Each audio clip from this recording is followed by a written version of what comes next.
Thank you, panel. Thank you so much for joining us today. This is a very exciting panel. It's very dear to my heart because I got some very good advice from a high school teacher right before I started SFU longer ago now that I'm going to admit.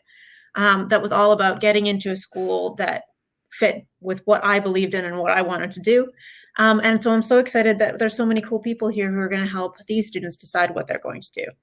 And so we have with us Madison Guy from GrantMe, Matthew McLellan from HALP, Martina Meckova, who is Executive Director of Beedie Luminaries, and David Seamel, who's the Manager of Student Recruitment at the Beedie School of Business. So welcome, everyone. I am going to ask each one of our panelists to introduce themselves, give a little bit of their background, and then tell us a little bit about their organization. So I'm just going to go by who got on my screen first. So Madison, do you want to take it away, please? Sure. Hi, everybody. My name is Madison Guy. I am the founder and COO of GrantMe. Our mission is to accelerate a student's journey to their dream career. And we do that through our platform, which matches students to scholarship opportunities. We support them with university applications. And more recently, we're working with students to land their first dream internship as well. Fantastic. So Matthew, how about you? Yep. Hi, everybody. I'm Matthew. I'm the co-founder and CEO of HALP. We do one-on-one university and college admissions, kind of like a personal trainer for all things university. It's all run through our platform and tech. Pretty simple. Similar to Madison, like our goal is to help students kind of like get into that dream school and get on their way to the future they want. Stoked to be here. Background before that was like I went to Western and Ivy Business. So if people want to chat about that as it relates to the panel, I'm happy to do so. But looking forward to it. Thank you so much. And speaking of business schools, David, how about you? I've been working in post-secondary for quite a while. I've actually worked at universities with prospective students. So a lot of my work has centered around helping students decide where their fit is going to be best and learning what they need to get in and really making sure that journey goes as smoothly as possible. I was an academic advisor at SFU for a few years before moving into my current role. So yeah, I'm looking forward to chatting. Thank you so much. And Martina, we have another Beedie connection. That's right. Hi, Sarah. Hi. Good morning, everybody. And it's nice to see some familiar faces. Madison, so great to see you. You too. I'm Executive Director of Beedie Luminaries, and yeah, Beedie Luminaries is fairly new foundation that focuses on scholarships, providing scholarships for students that are facing financial adversity and may not necessarily have the opportunity to pursue their post-secondary education. We started or launched the foundation in 2018, in the fall of 2018, and to date we have over 200 students in our program. We are just starting the selection process for our third cohort and are super excited to welcome another 100 plus amazing students. And yeah, looking forward to our discussion today. And we have many great students through GrantMe and Madison's company. And I know there's a great collaboration between the students and GrantMe and their involvement in Beedie Luminaries. So great to be here. Fantastic. Well, let's jump right in. Before I do that, just reminding everyone in the audience that please feel free to ask questions. We're here to help you and answer your questions. So we have a couple of the more obvious ones to start with, but we're hoping that you're going to have cool and creative questions for us as well. So please let us know. So the first question is, what are some of the stressors that students face when they're applying for university, and what do you recommend they do about it? So why don't we start? I'm going to go in reverse order. Martina, do you? Well, I think there is a ton of pressure. I think, it's very competitive, and, it's always good to start the process early, to be sort of aware what you need to put in your application. It goes now well beyond just your marks. I think universities are looking at the overall sort of profile of the student and how the student will contribute to the community, on campus and their peers. I think that whole sort of peer-to-peer support, engagement in extracurricular is very important. So I think the critical point I would like to make is making sure that, you know, your passions and your marks reflect your career or your field of study. You know, we have students that perhaps want to go into engineering that apply for scholarship, and we look at their transcripts, and you know, there's kind of a discrepancy between, you know, their marks and, you know, the field of the study that they want to pursue. So I think I would just say be realistic, and also don't put too much pressure on yourself, you know, knowing that university is a process of discovering yourself, and you may change your path as you go along. I think that's amazing advice. One of the most important things that I learned applying way back in the day was my marks were in science. So I went into science and actually wrote in my entrance scholarship, doesn't matter where I go. And so they're like, here's an entrance scholarship to science. And I'm like, thank you. I will see you in business. So it worked out really well. So how about David? What are the stressors that you often see, and what would you recommend students do about it? Absolutely. So, I mean, I remember when I was in your shoes, thinking about universities, stressing about requirements, which are all different, admissions, deadlines, which are all different. It's overwhelming. So I completely empathize with what you're going through and what you will be going through as you start making that next step. The biggest thing that I really recommend, and I didn't do this as a student in high school, is to reach out to the schools you're considering. So instead of just looking at websites, instead of trying to understand everything by yourself, you know, talk to the advisors at those schools. They have people whose entire job is to support you. And I think you'll find that a lot of those conversations are not scary. You know, we're people too. We want to help you. And, you know, we're trained to help explain, you know, not only what are the requirements, but also what is our program all about? And you can better decide where you think you're going to fit best. So you might talk to me and decide, actually, yeah, the Beedie School business isn't the right choice for me. And that's great. Like that's a good outcome for me as well.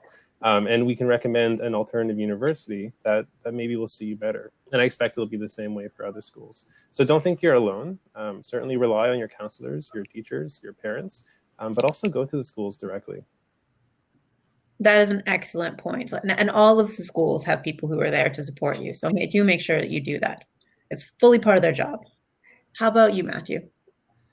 Yeah, I mean, first there's the anxiety of just being a teenager, which, you know, hits pretty hard. And then it's compounded kind of by this university thing looming over you. I'll talk about 4 main stressors and some stuff that we do quickly. The first one we see with students is like finding their path. Like, I'm pretty good at school. I have no idea what I'm going to do with my life. What do I do? Try to walk them through an exercise to figure out what's at that intersection of like what you're good at, what you actually like doing, where your marks are. And then like in that Venn diagram, like, are there programs, are there schools that specialize there? And like, can you suss out a path there? Once you've done that, the next stressor is sort of around like, okay, I'm in grade 10, I'm in grade 11. How do I get to there? Right. I think it's important to start early, have an intentional plan, do a little bit of work each month if necessary, but like kind of know that's all happening in the background, but allowing yourself to focus on your grades and being a kid, obviously. Then the third one is like application season, which can become a gong show. Just make sure you have a support community. Like, you're going to have to iterate on a bunch of essays for both university applications and scholarships. There are great resources out there for that, but also just like great teachers in your family. Just make sure you have someone to walk through it with you. And then the last thing is like getting an acceptance offer is kind of not really the finish line. You know, accepting the right one for you. David just talked about it. Like, fit's so important. You're buying a product in university. You need to make sure, yes, it can reach your career goals, but also like, will you like it there? Does it meet your criteria for distance from home, affordability? Like, these are important things. And you don't want to be, you know, dropping out or switching in first or second year because, you know, that causes even more stress. So just kind of thinking about that process and those stressors and knowing everyone's sort of going through the same thing, and you should be excited just to be in the mix because higher ed is awesome and it should be exciting to a certain extent, but there's certainly some work there. And Madison, not last but not least. Yeah, I mean, I agree with what everybody said. I think you guys summed it up really well. I think if one thing that I see that's like, you know, really challenging, I think, for students is comparing to what other students are doing and like what their path looks like and what their experience is. And if you're in grade 10 or 11, you're looking at what are the grade 12s doing? And when you get to grade 12, you're like, okay, what are the top schools that I should be going to? Or what applications should I be completing? And I think there's so much energy, like mental and emotional energy, that gets sucked from you when you're comparing yourself to to other students. And so I think, one piece of advice is like really just, pave your own path, like figure out what is best for you, and follow that path. And then I think, one thing we talk about at GrantMe a lot is like, is it a one-way door or is it a two-way door? Because I remember feeling when I was making my decision about university, so much pressure because it felt like it was the biggest decision of my life. It felt like everything came down to what school am I going to go to? And then over time, you start making more and more decisions and you realize, is this a one-way door where it's hard to reverse, or is it actually a two-way door, which is that if it doesn't work out, if school's not for me, if it's not the right school, like whatever it is, there's always a new path that you can create for yourself. And if you look at it that way and you look at it as, well, really it's a two-way door. It's an important decision, but at the end of the day, I can always figure it out if it doesn't work out. I think just understanding that alone can reduce a lot of the stress I know I personally faced when I was making that decision. That's such a great point. I know that a lot of people see choosing a school as a lock-in moment where like this is what you have to do now. You have committed. And people transfer between schools and departments and all those kind of things all the time. And so you're not locking yourself in. And so sometimes you just take that step and you find out as you go. Everyone here is taking Yale or involved in Yale. So you know that entrepreneurs are people who can pivot.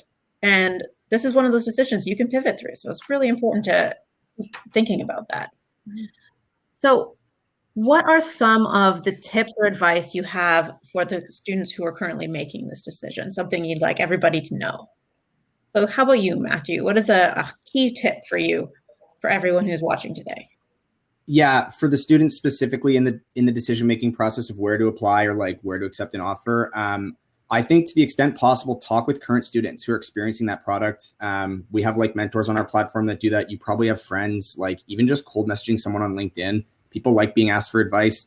And it's super helpful to understand, what's that campus vibe? What's the classroom like? How are the facilities, what you're looking for? But also just like, what's their view on their decision kind of 2 years in, right? If it's someone that's kind of who you want to be in a couple of years, I think it's just a great source of information. Obviously, it's not the single source of truth. You have other resources and it'll ultimately come down to what you want to do.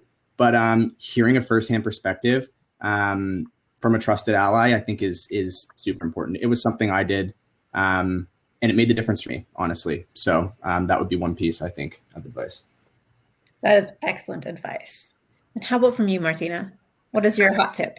Yeah, no, I agree with Matthew. And in fact, this year we did like an open house with our existing students, Luminaries, in a program where, high school students could actually come in and chat. And we had, students sort of separated into schools that, they're in. And I think hearing from a peer or somebody that just has gone through that process is very important. And it's sort of doing your research and sort of seeing yourself in that environment. Is a larger university better, or, is sort of maybe going to college for first 2 years and transferring, after to university a better path for you?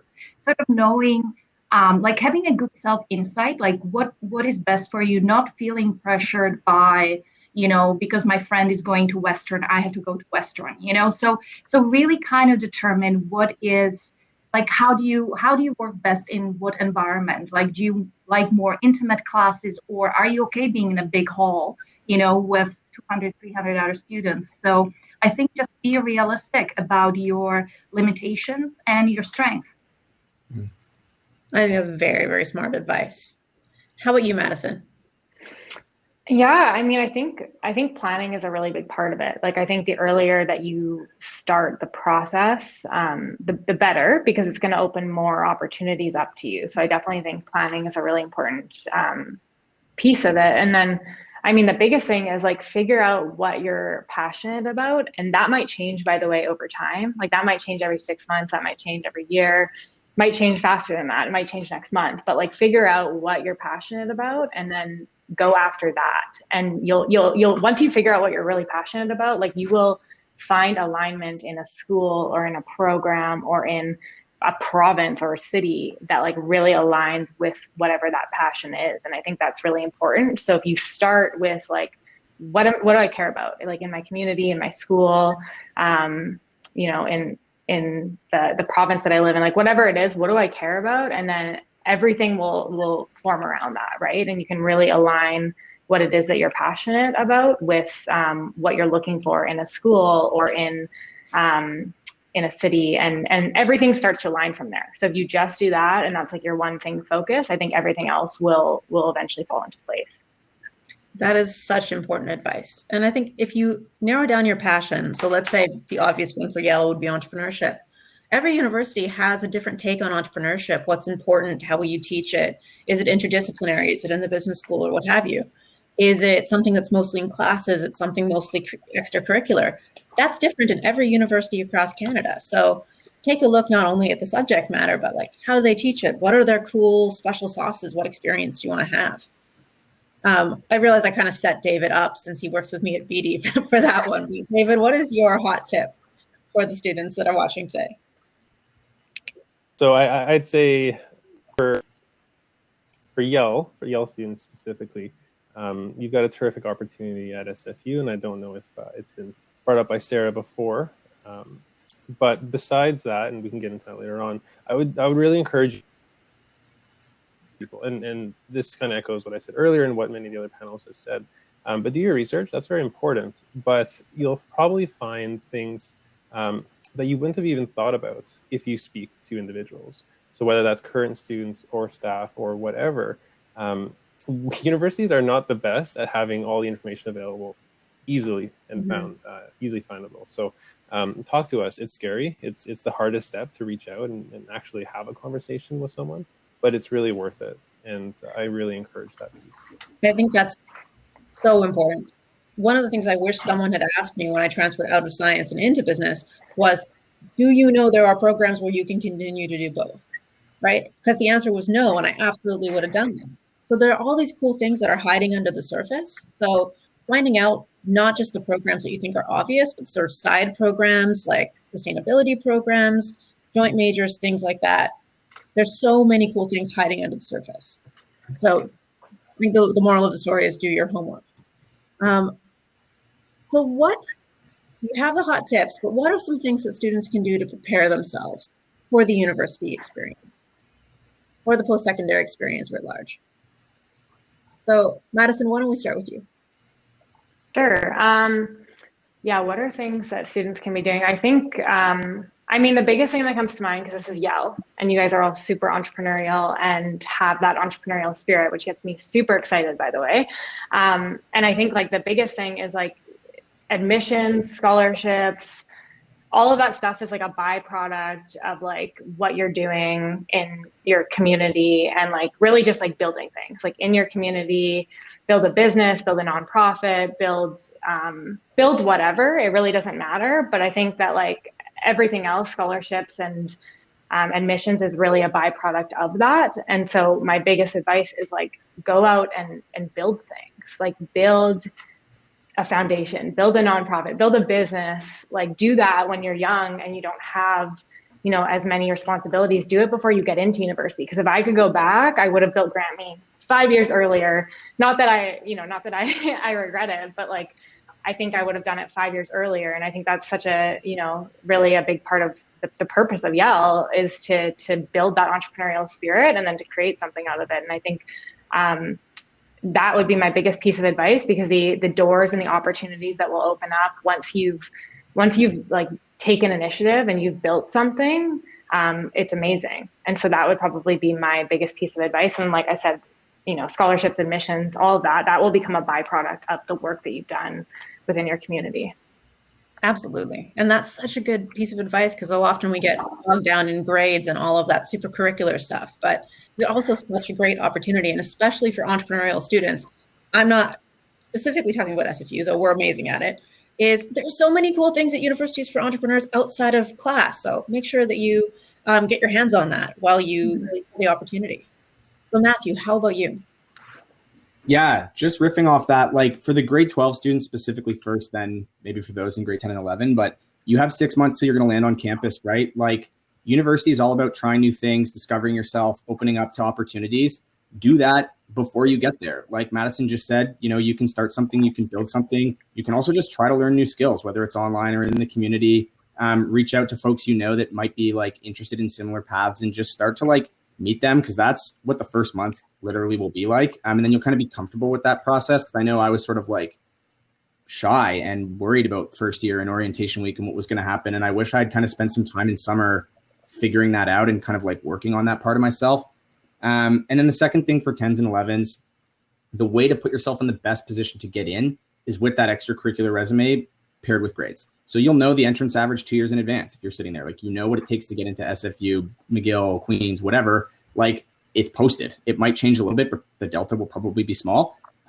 So like set that as your goal and then do stuff related to that program to see if you're actually interested in it. Like, you're in Yale. I'm assuming you've done your entrepreneurship projects. Like, you're starting to figure out, like, is this something that I think is cool? Is business for me? Is it a business plus dual degree? Like, kind of like what Sarah was talking about. Because like, you'll notice that if you enjoy your course material and you build a timetable around that after your acceptance, like, you will have such a great time there. Like, once you start to add on all the other stuff that you're there to do. But like, if you know that you enjoy the subject matter, you're already, you know, a step ahead of a lot of folks. So I would just kind of think about it that way. Would be the way that I'd sort of approach it. That is an excellent piece of advice. So follow your passion seems to be a moral that we've got going on here. So Martina, how about you? Yeah, I agree with Matthew and Madison. I think it's also like, don't be afraid to ask for help. You know, like we talked about having advisors, academic advisors, counselors. You know, I felt like I needed to figure it out all on my own. And now being part of Beedie Luminaries and knowing like how many resources are there available to students, like even if you're in high school, like don't hesitate to reach out, do your research, and really make sure that, you know, you understand what you're getting yourself into. The other thing is time management. As you transition from high school into university or post-secondary, you're kind of on your own, and you have to create your schedules, and you have no longer schedule that is done for you. You have to know what class you have to be in and really stay on top of it. So you kind of grow up very quickly. And I was, and I still am, procrastinator. And I learned very quickly that if you leave things to the last minute, you're going to get yourself in trouble. So you kind of have to, you know, get better at time management and all those adult things, you know, that you learn in life. It just kind of hits you as you go into university. Yeah. I'm so glad I'm not the only one who still has that problem. That makes me feel better from this community today too. I'm working on it. Pardon me? I'm working on it.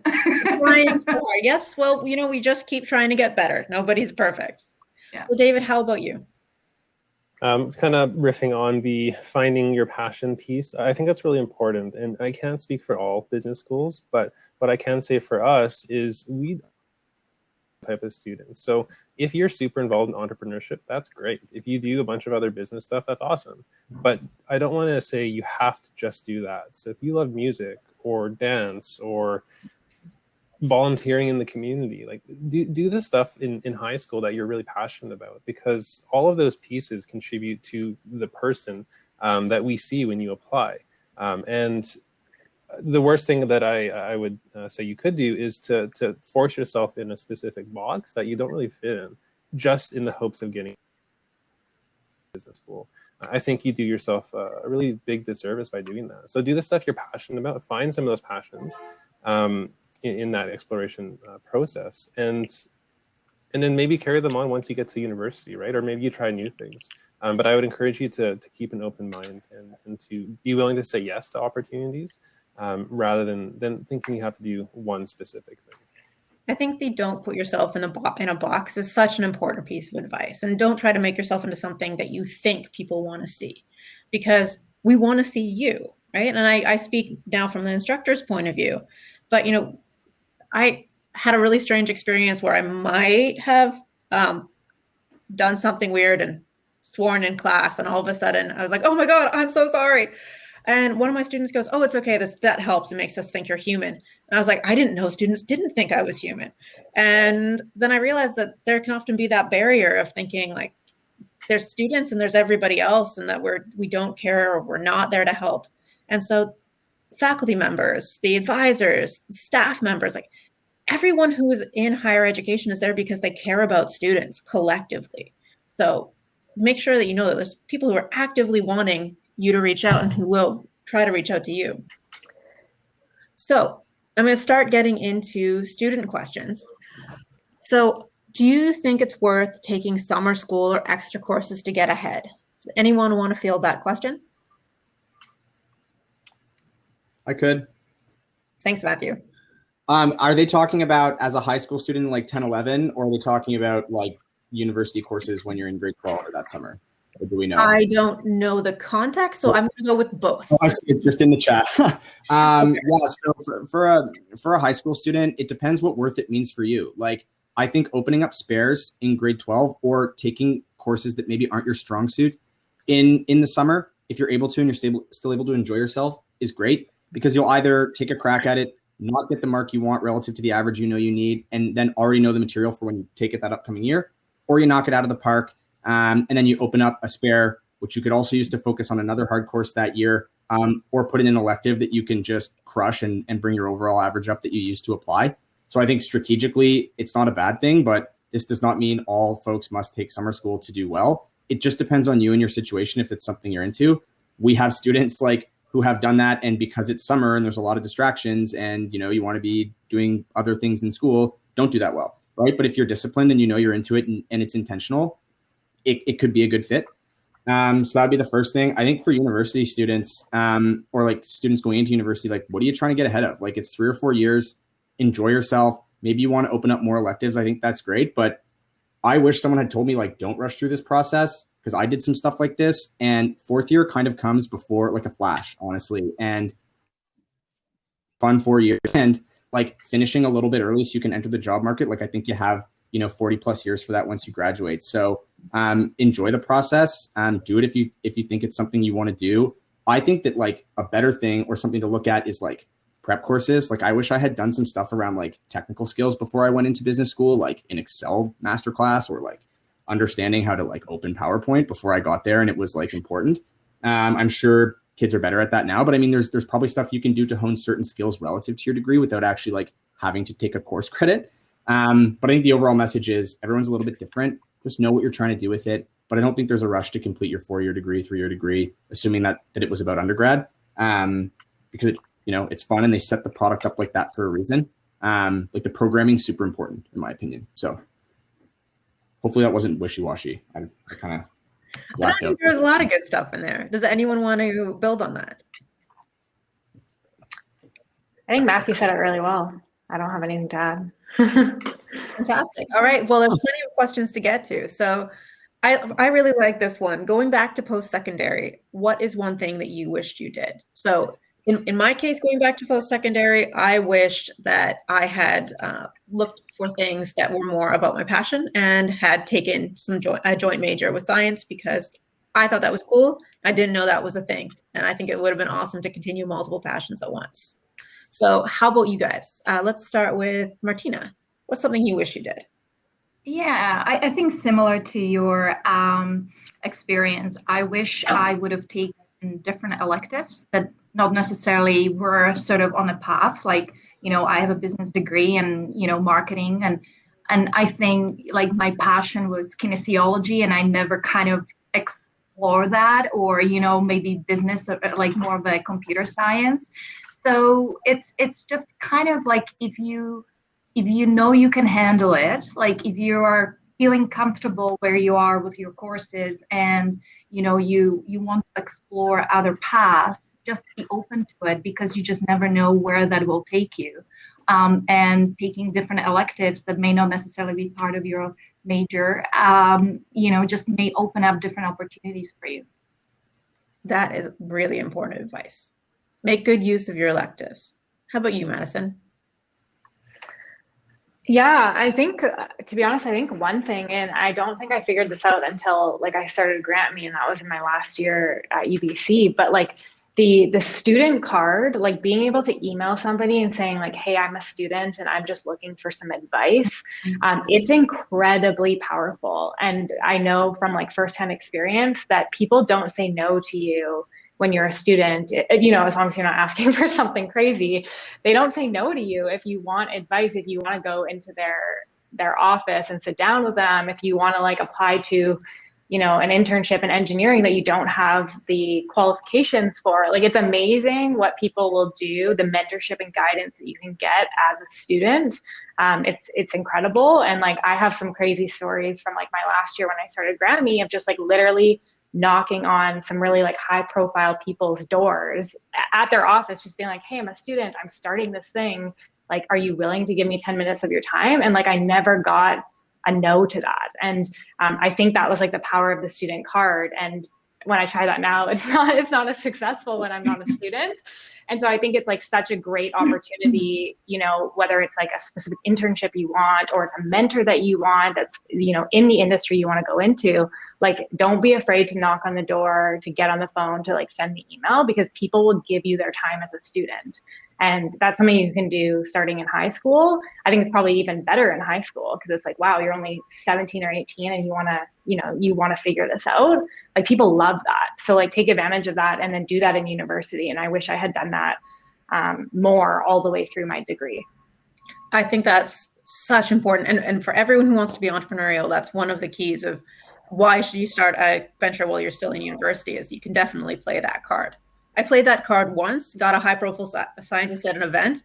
And then when I got his bio, it was knighted by somebody, by the queen on her birthday. And all of a sudden I was like, I'm really surprised that this person says yes. And it's because they think you're awesome too.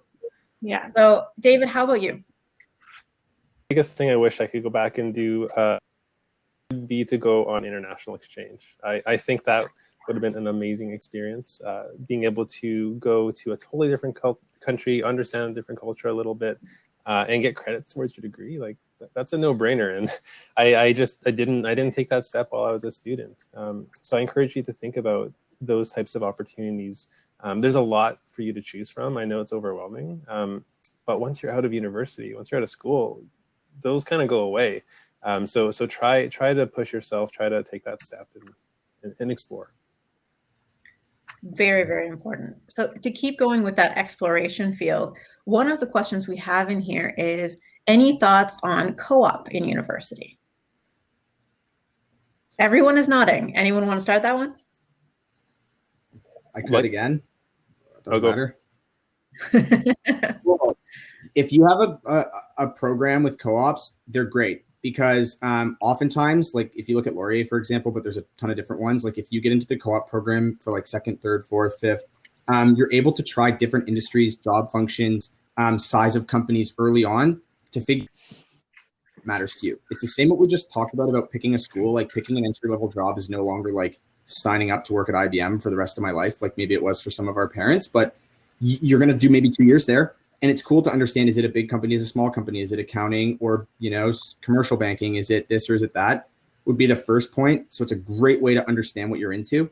The second thing is, for the schools that don't have that, don't wait for a co-op or a job board posting to go and get a position.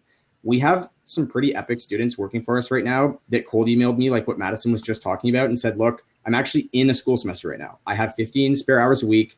Do you need help with socials? Do you need help with any ops? Like, do you need help? And it's great to see somebody reach out. I guarantee if you have like companies you think are cool in industry, something like that, and you sort of make a little prospect list and you're intentional about it, you're not copy and pasting like outreach emails and you do it well, you can find an opportunity to build your resume, but more importantly, like learn if you actually like that thing.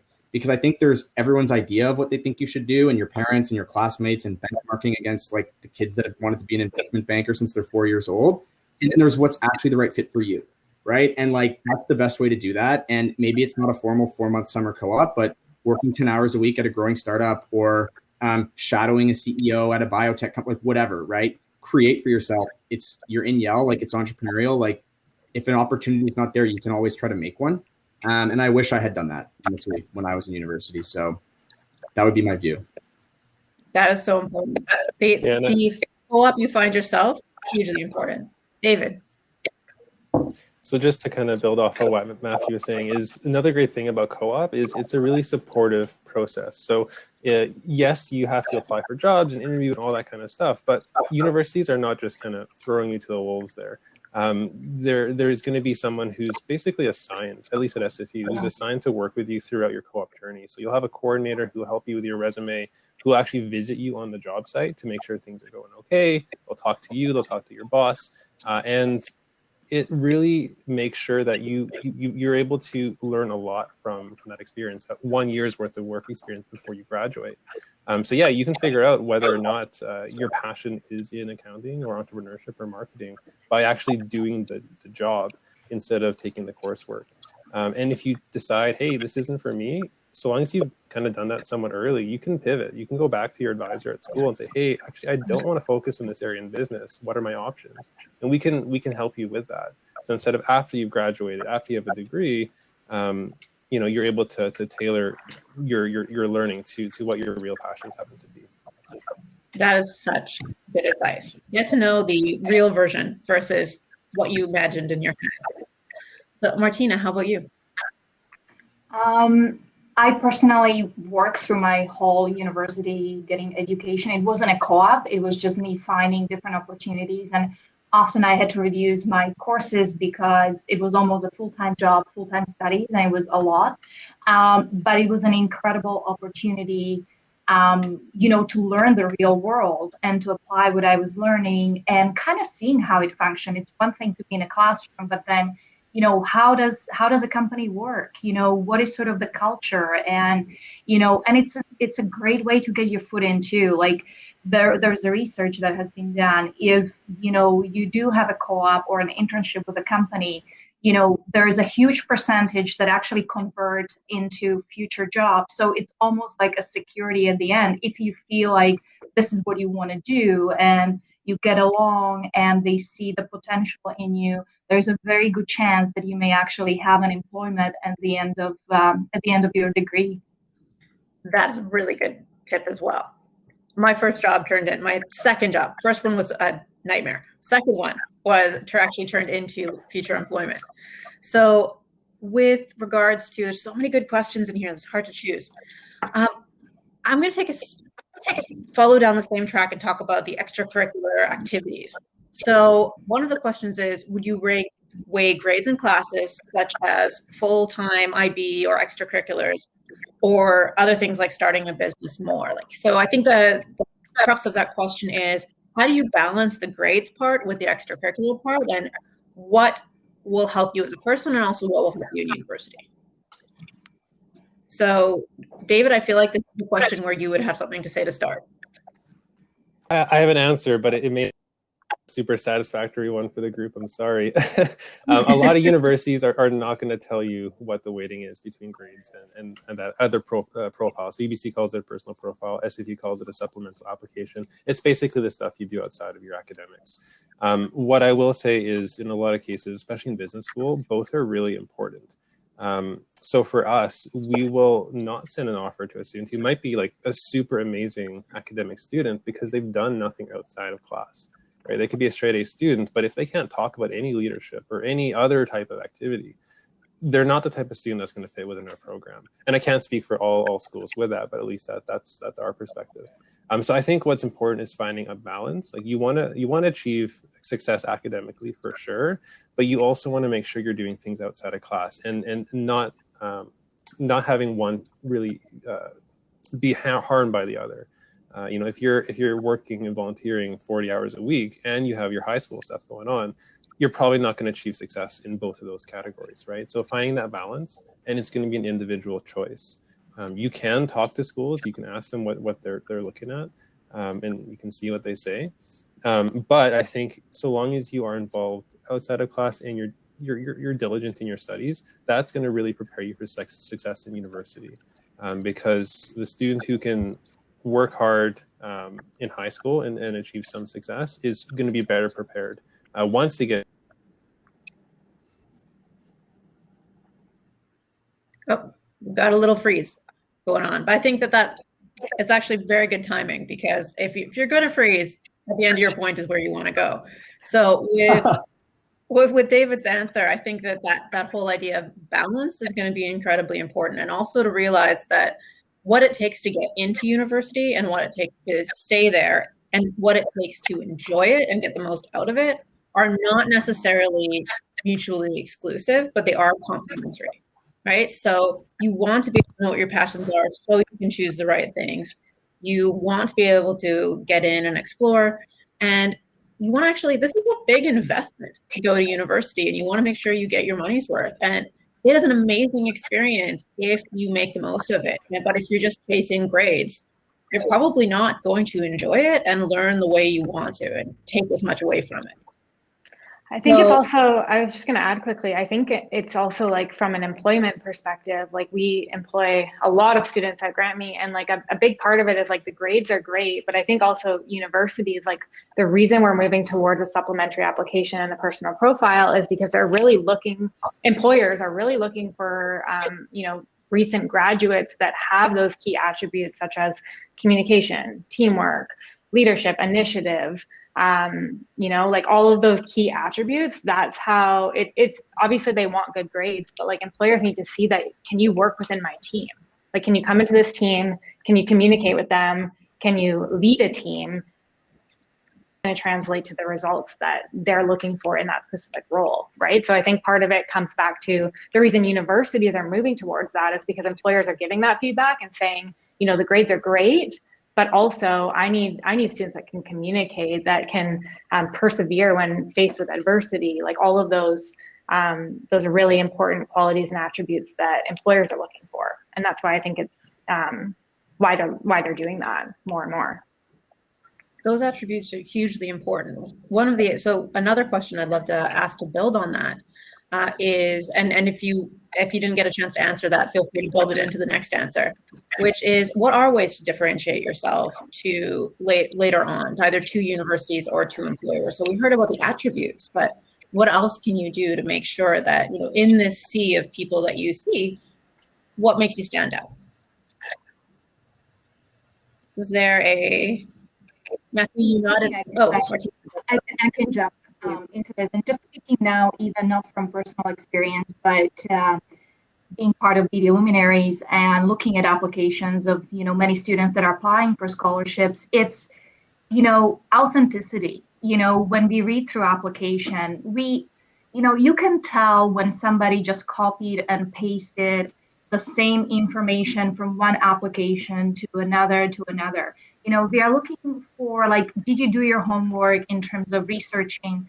And that applies to applying for scholarships, applying for jobs. You know, when I receive a job as an application, as a job application, you know, you can tell that person has done their research, or somebody just used the same letter to 200 different companies. So what makes you stand out is spending that extra time and really, you know, focusing on what are they looking for, like when it comes to university application, scholarship application, reading the guidelines, so you know you're really answering, you know, the question and being to the point, being very clear, but also letting your authentic self through, you know, the paper that you're submitting, because that is the first contact between us and you, is seeing what you have put down on the paper and how authentic and how original, you know, your work is.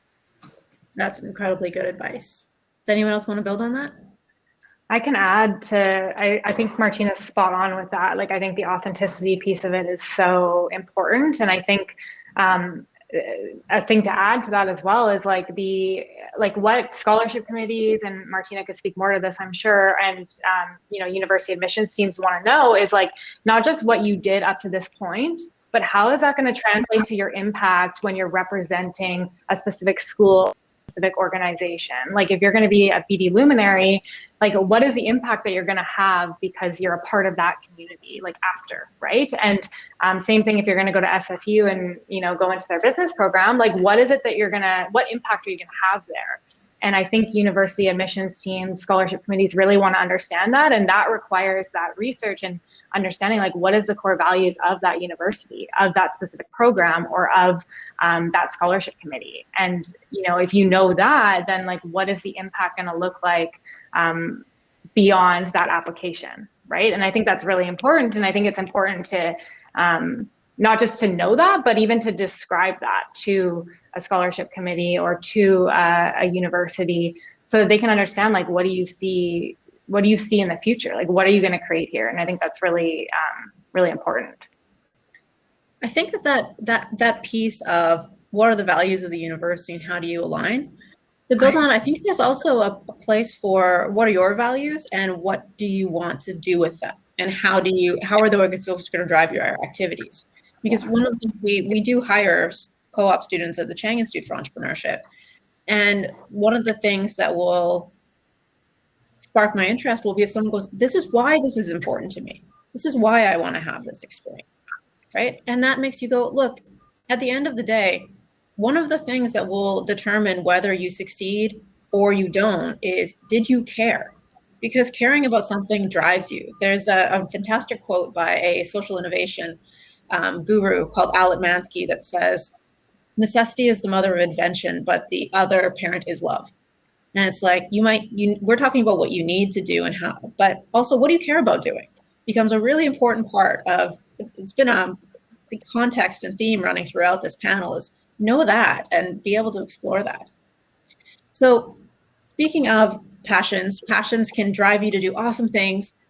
Driving your passion too far can also be a problem. So we are living in a time of COVID. We're living in a time of everything being online.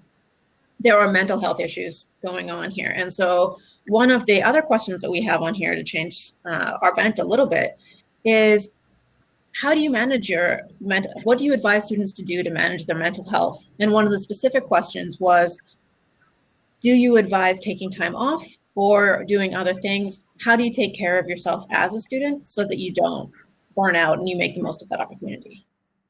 Anyone want to start with that? I realize that was a heavy one to throw at you. David, I think you did. Oh, go ahead. Oh no, David, we can't hear you. Okay, so while we figure that out, Matthew, do you want to go next? Yeah, and this was, honestly something I struggled with in university, even now, running a business. I think there's a few buckets to sort of focus on. The first would be, what can you do yourself? The best advice I got, like both professionally or just within my network, was try not to get too high and too low by putting like the outcomes of what's going to happen as if it's like do or die. I think that my issue was going into business school. I figured if I didn't get good grades, I didn't get a good job, like what was the point? It was a lot of money, and you put a lot of pressure on yourself, and it's like that makes you perform worse, like academically, socially, everything. So I tried to like meet the highs and lows with the same attitude. And it's so much easier said than done, but that was like something that I tried to do personally. In terms of like what's out there, the schools have really, really good resources for this, and use them. Like when I was at Western, I went to the school counselors that were there. If you're having trouble with a course, if you're having trouble sleeping in first year, if you have issues with test anxiety, like they have somebody that you can talk to about everything, and they're good at their jobs. And I know there's maybe still a stigma, or it might be tough to just walk through that door, but once you do, it will help you. And it's like people in Yale are go-getters, right? Generally, and you're high performing, it's kind of like a coach for your mind or something, right? And if you look at it that way, it's kind of a great thing to do. And so I use those a lot, and it was really helpful. So I think that, think about those kind of like thinking strategies and then the resources that are there. Hopefully it helps with that. And then on the point of taking a break, 100%. I think the schools have gotten really good about putting different breaks into the schedule that are kind of spaced out throughout the year. Doesn't make it easier, especially if you're far from home, but it is certainly helpful. But if you need time off, take a personal day, or just don't think about school for a little while. Or if you need to step away, like it's okay. The school programming offices are so great at understanding your situation and working around stuff like that. Don't feel bad about it, because it's only going to help you in the long run. So I would just say like all those things are positive, but treat it based on your case, and just make sure that you've like talked to folks about it, because I found that to be super helpful for me. So really helpful. David, do we want to try one more time to see if we can hear you? No. Oh, something is going wrong here. If you want to type an answer in the chat, I will read it for you if you'd like. Martina or Madison? Sure, I can jump into, and I agree with Matthew. At Beedie Luminaries, we have actually a couple of student coaches that are working with our students, like helping them on day-to-day resolutions if they are, running into mental health issues or academic issues. And it's all about like talking about it, naming it, owning it, and then you're able to address it and knowing you're not the only one. There are other students that are facing it. And also, when you have like a huge task or a huge exam that is coming up, and, that sort of applies to business or personal life, like break it down. Like break it down into smaller goals and smaller tasks, so keep an eye on the big end result, but, it's always incremental, sort of taking those incremental steps. How are you going to get there? So if it's one day you need to just do your research, like focus on that and don't get distracted by anything else. And then, the next day you can take that extra leap forward. So, and especially I think with COVID, it's been incredibly difficult for students. For all of us, but, we have seen it with students transitioning from high school to university. And I can't even imagine like going from high school and full on online courses at university. So it is really just be realistic, breaking it down into smaller tasks, smaller goals, and don't be afraid to ask for help. Yeah, that's fantastic advice. Madison, how about you? Yeah, I think I agree with everything. And we do so much work with our students on this because it's a huge challenge. And I think there's a lot of tangible things you can do. Like one thing we've discovered with students is like they often don't actually have a calendar. And like for the longest time at GrantMe, like our team didn't actually operate with like a Google Calendar. Now we're like ruthless about like having a calendar, knowing exactly like how you organize yourself throughout the day. And we found that like 95% of our students like aren't operating their lives on a calendar. So it's just like, what do I need to do, with no actual like structure around it.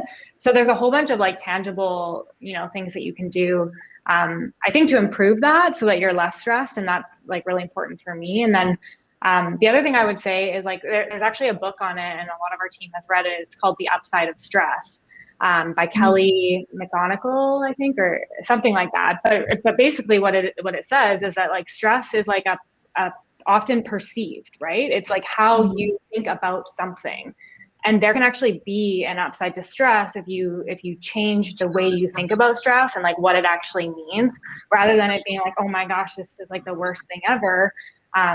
It can be like, okay, this is something that I have to deal with, and like I'm excited to take on that challenge, right? And so a lot of stress is perceived, and if you can learn to manage that, how you perceive it, then there's actually an upside to stress, and you don't have to look at it as like this negative thing. And I think changing the way you think about that is so important. And once you do that, all of a sudden everything gets a lot easier.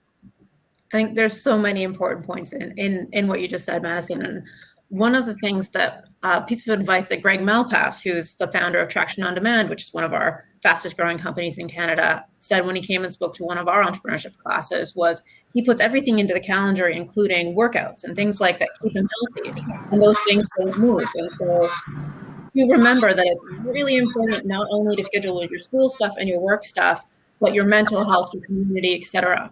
One of the best pieces of advice I ever got was schedule fun first. If Wednesdays are your evening to do karaoke, or 8 a.m. is when you have your run or what have you, don't move those, because they're not nice to haves anymore. They're what keeps you not feeling stressed. So I feel like I could talk to you guys forever, but we have 1 minute left and we have David back, which is awesome. So what I'm going to ask you is really quick, what is the one piece of advice that you want to make sure that everyone leaves with today? So why don't we start with Madison, and we're going to, actually, before we do that, David, can you say hello for a second, just so. Hello. Yes. All right. Back. So Okay. at the end and be like, still nothing. Sorry. Madison, what is your key takeaway? That's really hard, but I guess my one piece of advice would be like don't be afraid of failure. Because I think, and we didn't get to talk about it much, but don't be afraid of failure. Like look at failure as an opportunity to learn. And again, like change your mindset around what failure means. And once you do that, every failure that you have, because you're going to have them, every failure suddenly becomes this massive opportunity. And once you wrap your head around that, it's pretty life-changing. So that would be my one piece of advice. Such a good piece of advice. Matthew, how about you? Yeah, it's kind of two parts. Like the first, understand what your goal is, whether it's a scholarship, admissions, a certain grade, and then be intentional in following steps to reach that, whether it's long-term or short-term.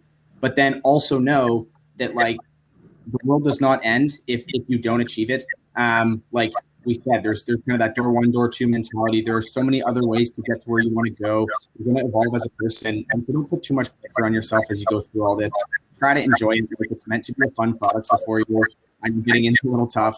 That would be my view. Like, really go for it, but don't make it like the only thing that matters. Awesome. Martina, how about you? Yeah, Madison, Matthew, very good points. I think have fun, enjoy it, like enjoy the process. I mean, it's so hard, being in high school and thinking about your future and, the application process and all of this. But, just as an advice, looking back, I wish I was more in the moment and enjoying the fact that, you have this incredible future ahead of you, and, you're gonna be dealing with a lot of tough things and tough decision makings in your life, and the friendships and the memories from high school that you're creating now and that you have, enjoy it. Like, just don't focus too much thinking ahead and putting that pressure on yourself. Just make sure that you do the most out of your time in high school. Fantastic. And David, what is your final leaving tip? It's really hard to follow up, Martina. That's a terrific piece of advice. What I would just add then is, talk to those in your network and talk to those around you. You're not in this alone. You don't have to figure this out by yourself. And there are people who care about you and who care about your success. So talk to your family, talk to your teachers, talk to your counselors, and talk to the universities that you're curious about, so that you can feel really good about where you're at and where you're going. That is awesome. And so as my final takeaway, what I'd like to say is every single person on this panel said reach out to people. So reach out to them if you have further questions, because I know we didn't manage to get to everything.